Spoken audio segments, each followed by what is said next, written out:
Muy buenas chicos y chicas, ¿qué tal estáis? Estamos aquí en un nuevo vídeo, también de electros, pero hoy va a ser de explicando arritmias. Sí, arritmias. ¡Tan, tan, tan! Sé que las arritmias es un tema que da muchísimo miedo, pues porque a mí me daba miedo cuando era estudiante.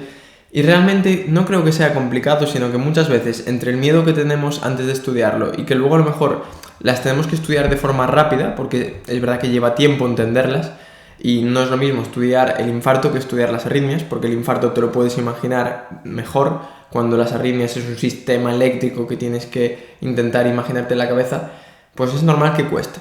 Pero mi intención es que con este vídeo y los siguientes que van a venir entendamos las arritmias y sobre todo que no nos dé miedo y podamos estudiarlas, porque evidentemente hay que estudiarlas, pero si las estudias, las entiendes, si las entiendes, no las olvidas. Solo deciros, suscribiros al canal de YouTube y a los podcasts, Spotify, Podimo y todo eso, que es la manera que tenéis de ayudarme. Dicho esto, vamos ya con la pizarra. Y tenemos aquí nuestra pizarra, voy a poner ya aquí el bolígrafo, a ver si decide funcionar. Y yo creo que lo más importante que tenemos que hacer es entender cómo son las arritmias. Entonces, hoy vamos a hablar de las taquiarritmias, que son arritmias de taquicardia, es decir, que vas a más de 100 latidos por minuto. Y dentro de este tipo de arritmias, lo más importante es entender que dónde se originan. Es decir, todo estímulo para que el corazón vaya rápido tiene que empezar en algún sitio. Entonces, si las arritmias, vamos a poner, ¿no? Taquiarritmias.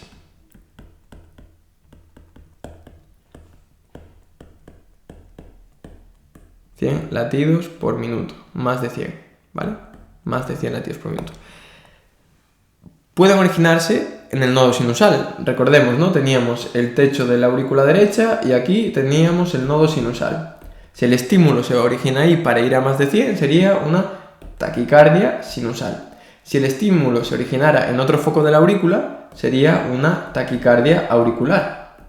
Si el estímulo se originara en diferentes focos, sería una taquicardia auricular multifocal. ¿De acuerdo? No me voy a meter en eso ahora. Si queréis podemos verlo en otros vídeos, decídmelo en los comentarios. Hoy vamos a hablar sobre las supraventriculares, sobre el atril y las vías accesorias, pero tenemos que entender esto, ¿no? Entonces, en función de dónde se origine, la arritmia va a tener una denominación particular. Yo las voy a diferenciar en taquicardias supraventriculares y las ventriculares. Entonces, las supraventriculares, esto sería la aurícula, esto sería el ventrículo. Las supras son las que se hacen del nodo AV, incluyendo puede ser al nodo V, ¿de acuerdo? Vamos a poner aquí esta zona como si fuera el nodo V, para arriba. Y las ventriculares, las que pasan del nodo V para abajo. Bien, para empezar, las supraventriculares tienen habitualmente menos gravedad porque no comprometen tanto la hemodinámica del paciente. Al fin y al cabo, si el ventrículo va muy rápido, bombea menos sangre, ¿de acuerdo? Y el problema de todo esto puede ser que tengamos una caída de gasto cardíaco, además que cuando tenemos una taquicardia ventricular podemos tener una fibrilación ventricular, que eso es una situación muy grave. Entonces, las ventriculares también suelen ser más graves.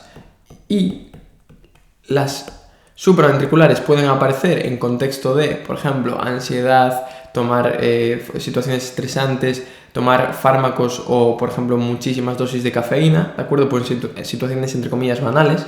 Voy a poner cafeína. Y las ventriculares, por ejemplo, pueden aparecer si hay isquemia. Es decir, también se asocian a situaciones más graves. Vale, esto es una clasificación por nomenclatura, pero también podemos diferenciarlas por el QRS. Las taquicardias que van por el sistema normal de conducción tienen un QRS pequeño, 120 milisegundos. Esto solo es porque van por las vías normales. Cuando las taquicardias van por vías anormales, tenemos un QRS ancho, más de 120 milisegundos. Vías atípicas. Con vía típica, ¿qué me refiero? Me refiero, por ejemplo, a que vamos a hacer aquí el ejemplo, ¿no? Esto es el nodo AV.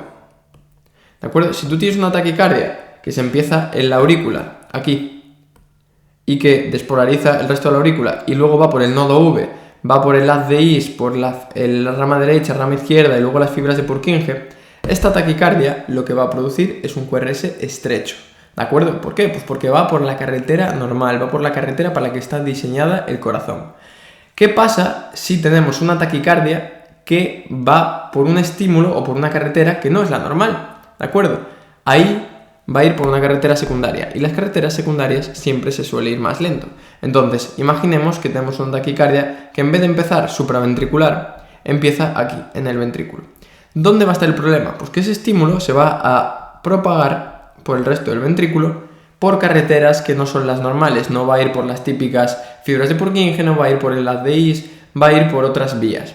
Entonces, como va por carreteras secundarias, el problema va a ser que va a ser QRS ancho. Entonces, habitualmente, las de QRS estrecho son taquicardias supraventriculares y las de QRS ancho son taquicardias ventriculares. Esto, como todo en la vida, tiene excepciones. QRS estrecho, taquicardia supraventricular, QRS ancho, taquicardia ventricular. Las excepciones, vamos aquí. Por ejemplo, si tenemos una taquicardia supraventricular que hace aberrancia, ¿de acuerdo? Podemos tener un QRS ancho. ¿Qué es la aberrancia? La aberrancia se produce cuando una de las ramas, o las dos, del corazón, de la despolarización a nivel del ventrículo, se altera, se ve dañada. Es decir, una de las ramas con frecuencias cardíacas altas se bloquea. Entonces da una morfología de bloqueo de rama. Nosotros tenemos un corazón que en principio va bien a sus 70 latidos por minuto, QRS estrecho. Pero si lo ponemos a 120, una de las ramas que ya está un poco dañada se bloquea porque no es capaz de conducir a esa frecuencia. Y entonces da una morfología de bloqueo. Eso sería la aberrancia. Y sería una de las causas de taquicardia supraventricular con QRS ancho. Y otra de ellas sería la por vía accesoria antidrómica. ¿De acuerdo?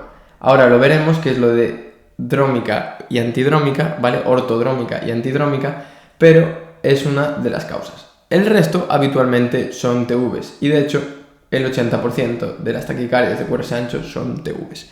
Y hay que tratarlas como si fueran una TV, ¿de acuerdo? Bien, pasamos entonces a las taquicardias supraventriculares, que es lo que yo estoy aquí intentando explicar. El boli, como siempre, ha decidido funcionar, o sea que voy a tener que ir con el dedo. Y vamos con las taquicardias supraventriculares. Quiero hablar sobre todo de la taquicardia por entrada intranodal y las taquicardias por vía accesoria. Entonces, vamos a hacer aquí nuestro dibujo para explicar la TRIN, la taquicardia por entrada intranodal. Aurícula, ventrículo, y aquí vamos a fingir que está el nodo V solo entre estas dos estructuras, ¿no? Esto es el nodo V. De acuerdo. Entonces, en una condición normal, nuestro estímulo empieza aquí, en el nodo sinusal, imaginemos, va por aquí al otro lado, a la otra aurícula, y por el nodo AV hace el PR, y lo que pasa es que luego va por rama derecha, rama izquierda, fibras de Purkinje. Esto es lo normal.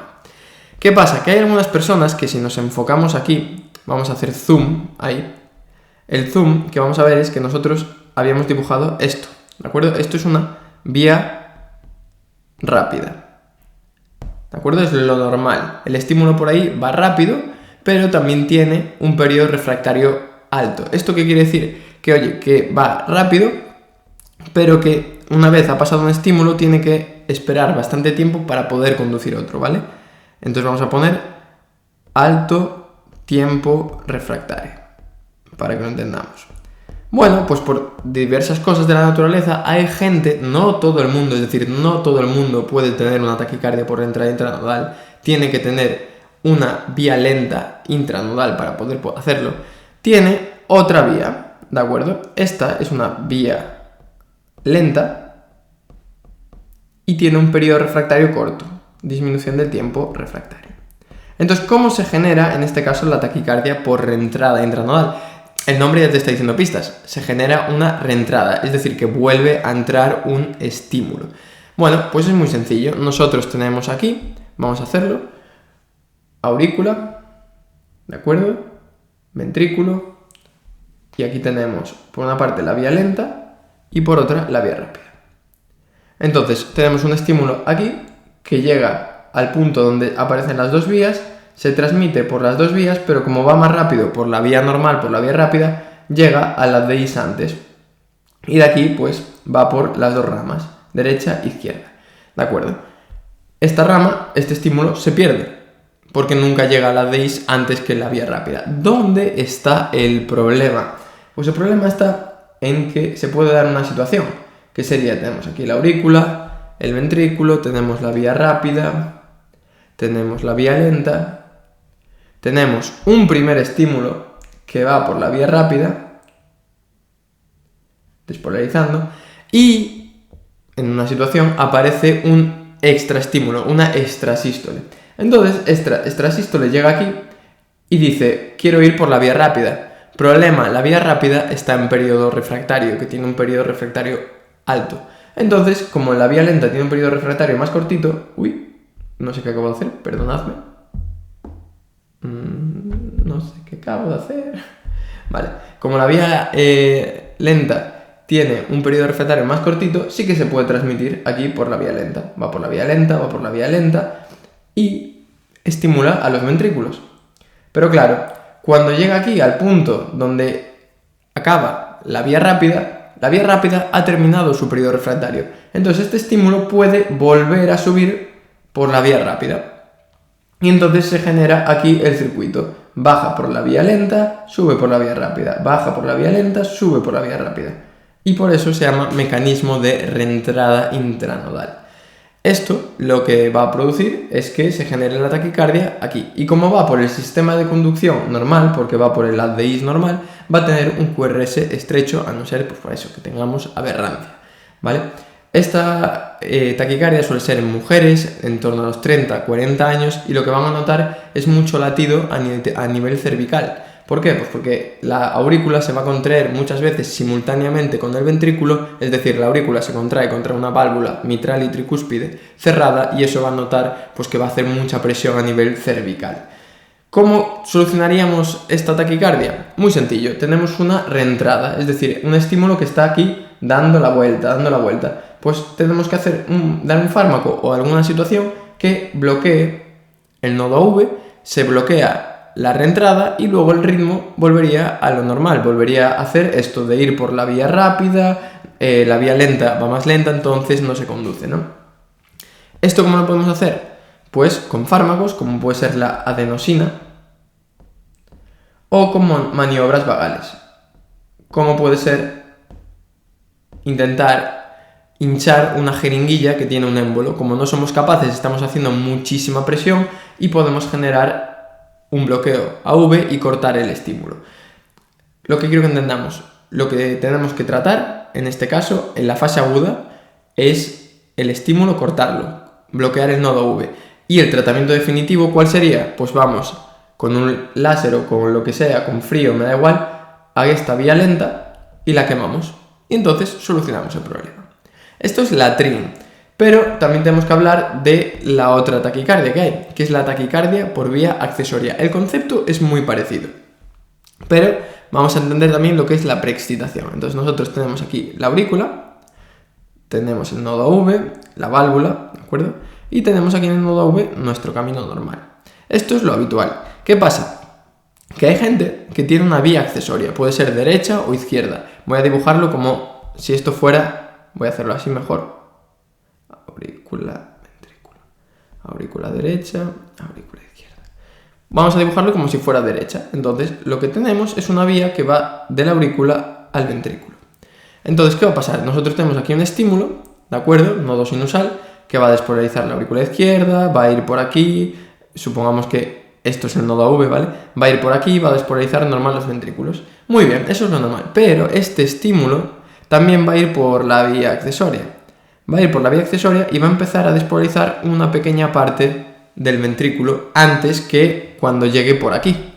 Entonces, esta parte del ventrículo se va a despolarizar primero, porque va más rápido, porque no tiene que pasar por el nodo V. Y esto es lo que se conoce como preexcitación o predespolarización o lo que queramos llamarle. Quiero que entendamos el concepto.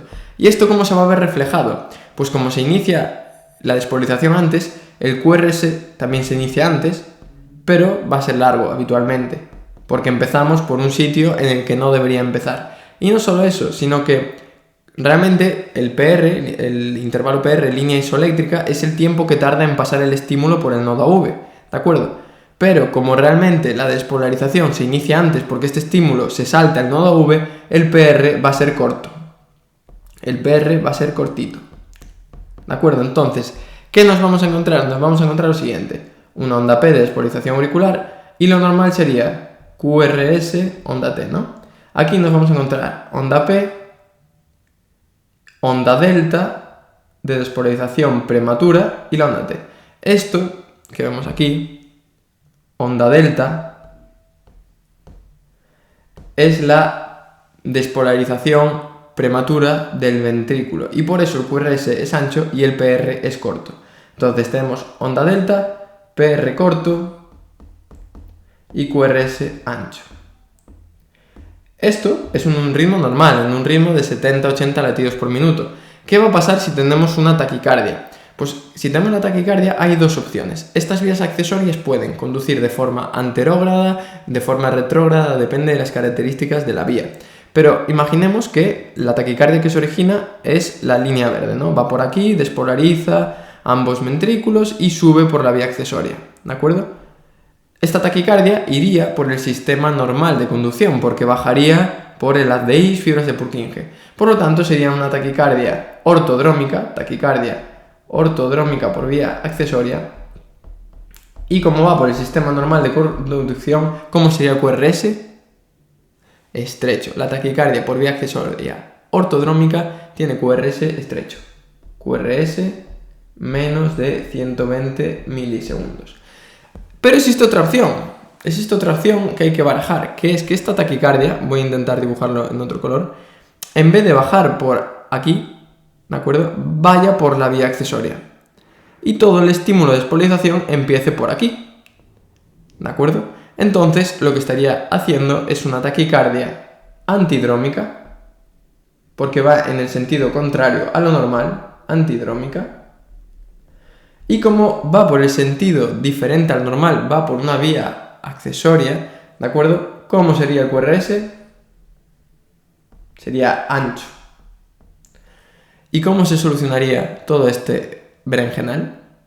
Igual que la TRIN, tendríamos que cortar el nodo V temporalmente, que se rompiera el estímulo y luego volveríamos al ritmo normal, pero sí que tendríamos el fenómeno de preexcitación, ¿de acuerdo? Entonces también podríamos dar adenosina, hacer maniobras vagales. ¿Y el tratamiento cuál sería? El definitivo, quemar la vía accesoria. Esto es lo que se conocería como síndrome de Wolff-Parkinson-White, fenómeno de preexcitación, ¿de acuerdo? Y los dos tipos de taquicardias que se pueden originar. Quizás no la explicación más científica, pero sí la mejor en mi forma de verlo para entenderlo. Y eso es lo más importante. Así que ya sabéis, compartidlo con vuestros amigos y si os ha gustado, dejad un like.